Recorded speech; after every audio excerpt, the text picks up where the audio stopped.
Looking ahead, some voters are going to be needing to head back to the polls for the Texas runoff primary election. Early voting for that begins in just 4 days, by the way, Monday, the 20th of May, next week.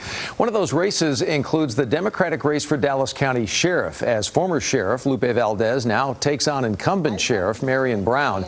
But there are some other races that could have larger impacts as well. So let's talk about that tonight. Joining us, senior editor for Texas Monthly, Alex Samuels. Thank you for being with us tonight. So you're making the case that the runoffs are very important this year, maybe more important than normal, if there is a new normal anywhere to be had. How do you see the results affecting the State House, for instance? Yeah, so there are a handful of ways in which the results might impact the State House. So firstly, you have House Speaker Dade Phelan of Beaumont. He's in a runoff.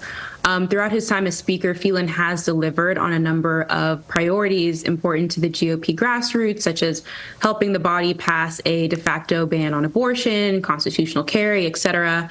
Still, he entered this cycle with a giant bullseye on his back because he essentially helped lead the Texas House in impeaching Attorney General Ken Paxton.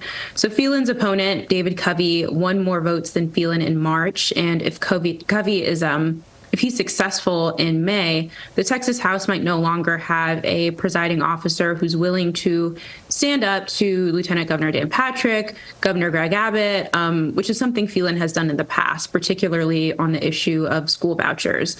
And while that race is going on, you have a handful of Texas House members from more of the right flank on the more conservative side who recently proposed a 12-point plan that could make the chamber more extreme.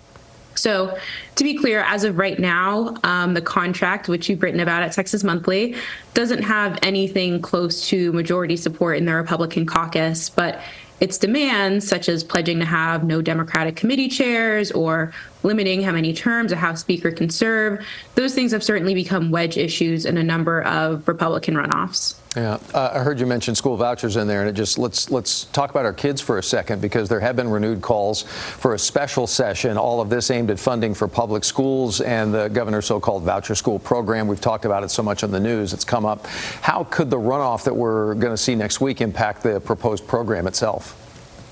Well, who emerges victorious in a number of state house races will essentially determine whether Abbott is able to pass a voucher program. So last year, the governor spent a lot of political capital trying to pass this program, which, in short, would divert tax dollars from public schools to private ones. But he was unable to get it through the legislature last year because enough Democrats and rural Republicans in the Texas House stood up and said, we're not in favor of such a policy. So in March, a lot of those anti-voucher Republicans lost their primaries.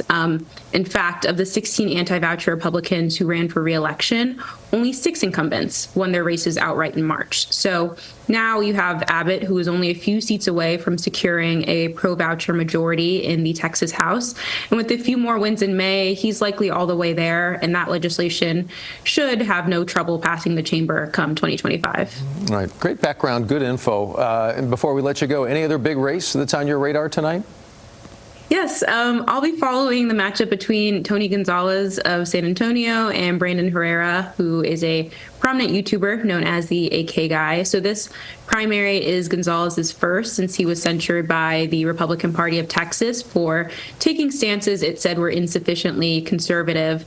Herrera has been gaining some momentum, but Tony Gonzalez is a congressional incumbent with an enormous war chest. So the race is very much still his to lose. But part of the reason this race is interesting to me personally is because a Herrera victory would be a major shift for the 23rd Congressional District, which has a history of rewarding, I'd say, more moderate candidates. So prior to Gonzalez, you might remember, anti-Trump Republican Will Hurd held the seat for 6 years.